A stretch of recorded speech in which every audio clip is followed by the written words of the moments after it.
الہی تیری خاطر ہو میرا جینا میرا مرنا. آپ کو فری پھوکٹ میں کیمرے میں لا رہے ہیں یار، دیکھ لیں فری پھوکٹ میں. چلیں بھائی،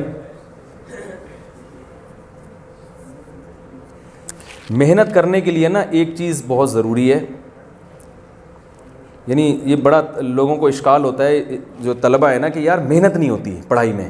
یہ ہوتا ہے نا اکثر، محنت یہ بہت اچھی باتیں ہیں، تو ساری وہی باتیں کامن جو سب علماء کرتے ہیں، ہم نے بھی وہی باتیں کی ہیں، کوئی نئی بات نہیں. لیکن یار محنت نہیں ہوتی. محنت کے لیے ایک اصول ذہن میں رکھیں کہ سارا دن محنت نہیں کرنی پہلے تو یہ، ورنہ 2 دن کے بعد تھک ہار کے بیٹھ جائیں گے. ہمارے جامعہ میں ایک بڑے سینئر استاذ ہیں، بہت اللہ نے ان کو علم بھی دیا، ترقی بھی دی، اور فیوچر میں انشاءاللہ امید ہے حضرت مفتی تقی عثمانی صاحب کے لیول کے بنیں گے وہ. تو میں ان سے پوچھتا ہوں یار آپ نے اتنا کیسے پڑھ لیا، اتنی کتابیں چاٹ گئے آپ اور یہ. انہوں نے کہا میرا معمول ہے پڑھائی کا صبح سے لے کے دوپہر 1 بجے تک بس. سمجھ رہے ہو؟ اس کے بعد آرام، اور پھر کچھ عصر تک کوئی ایسی ایکٹیویٹی، تھوڑا بہت انگلش سیکھ رہے ہیں وہ عصر تک. اس کے بعد عصر کے بعد بالکل فارغ. پھر اگر کچھ کرنا بھی ہے نا تو بوجھ نہیں ہوگا، اپنی مرضی سے کوئی کتاب کا دل چاہ مطالعہ کر لیا، نہیں تو نہیں. کیونکہ انسان کو جب یہ ہوتا ہے نا میں محنت کرنی ہے رات تک، تو وہ ہوتی نہیں ہے. جب انسان کو نا بھائی اتنے گھنٹے ہیں، اس کے بعد لو فری، صحیح ہے نا، اس کے بعد لو فری کریں گے تو وقت میں بہت برکت ہوتی ہے، بہت کچھ کر لیتا ہے وہ. ہمارے جب محنت کی ترغیب دی جاتی ہے نا، 24 گھنٹے کا شیڈول بنا کے دیا جاتا ہے جو دیکھنے میں بڑا اچھا ہوتا ہے، وہ اس میں بہت کم لوگ کامیاب ہوتے ہیں. ہمارے جیسے، ہم جیسے سب ایک ہی جیسے ہیں نا، وہ نہیں چل پاتے. وہ 4 دن کے بعد بولیں گے چھوڑو یار اچھی بڑی زندگی گزر رہی تھی ایسی خوشی. ٹھیک ہے، تو ایک ٹائم ہونا چاہیے یہاں سے یہاں تک بس، اس کے بعد نہیں. اور وہ صبح کا وقت ہو. صبح کے وقت میں تھوڑے وقت میں بہت زیادہ کام ہوتا ہے. پھر پڑھنے کا طریقہ کیا ہوگا یہ میں بتاتا ہوں. جی بھائی،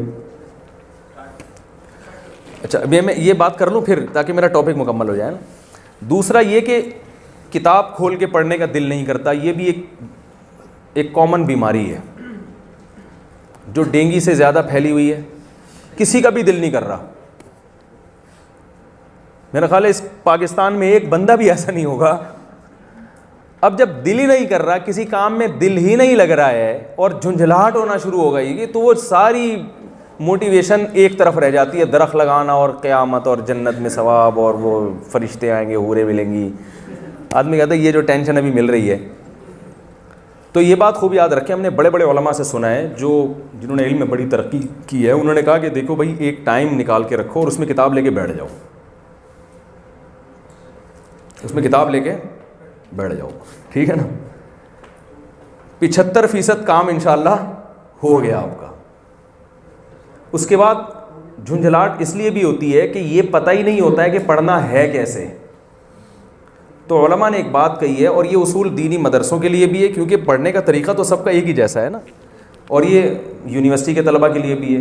وہ طریقہ یہ ہے کہ جو لیکچر کل آپ نے ٹیچر سے سننا ہے اس کو ایک دفعہ آپ پہلے اپنے طور پر پڑھ لیں.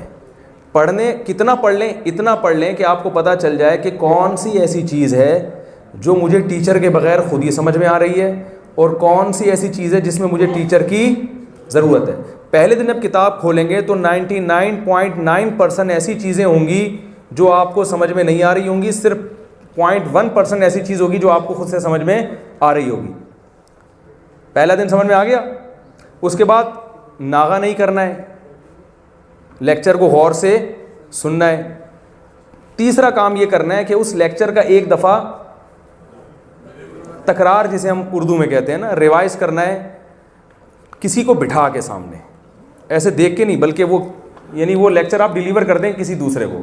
کسی کو بٹھا لیں، پیسے دے کے بٹھا لیں، بے شک بندہ 50 روپے لے ذرا بیٹھ جائے 15 منٹ کے لیے. تو وہ آپ نے اس کو، وہ اپنے جو لیکچرار ہے نا اسی کے اسٹائل میں پورا لیکچر اس کو سنا دینا ہے. بس یہ آج کا کام، ایک دن کا کام آپ کا ختم. پھر اگلے دن کے لیکچر کی تیاری. اس سے کیا ہوگی؟ آپ کی صلاحیت کتاب سمجھنے کی بڑھتی چلی جائے گی. اور سال کے آخر میں آپ دیکھیں گے جب آپ مطالعہ کر رہے ہوں گے تو 99.9 آپ کو سمجھ میں آ رہا ہوگا. 1% ہے جس میں آپ کو ٹیچر کی نہیں آ رہی سمجھ میں بات. اور مزہ آنا شروع ہو جائے گا. جب کسی کوئی کام سمجھ میں آتا ہے نا تو پھر دلچسپی پیدا ہونا شروع ہوتی ہے. ہوتا یہ ہے کہ شروع میں ہی وہ لیکچرار نے پڑھنا شروع کیا, وہ جب جس ٹاپک کو آپ نے پہلے پڑھا ہی نہ ہو وہ کسی کے پڑھانے سے سمجھ میں نہیں آتا. وہ شروع میں بوریت, پھر سمجھ میں نہیں آ رہا, پھر جھنجھلاہٹ, پھر کیا مصیبت, یہ کیا ہے, یہ کیا لکھا ہوا ہے, کیا ہے. وہ ایسی جھنجھلاہٹ پیدا ہوتی ہے انسان کو, تو پھر کہتا ہے پتہ نہیں کس مصیبت. پھر وہ پھرے تلاش کرتا ہے امتحان میں کامیابی کے لیے. پھر وہ 5 سالہ پیپر 5 ایئرز, اور اس میں کون سا سوال آیا تھا, کون سا نہیں آیا. تو یہ ویژن کیا تیل لینے. جس آدمی کا مقصد صرف نمبر حاصل کرنا, وہ اس کا کوئی ویژن ہوتا ہے بھائی؟ کوئی ویژن کہاں چلا گیا, تیل لینے گیا. تو اس لیے یہ بہت زبردست طریقہ ہے پڑھنے کا. اس میں کبھی کبھار ناغہ بھی ہو جائے گا تو توبہ استغفار کر لے آدمی, پھر دوبارہ سے ٹریک تو صحیح ہونا چاہیے نا پڑھنے کا. اب آپ بتائیں بھائی کیا سوال پوچھیں.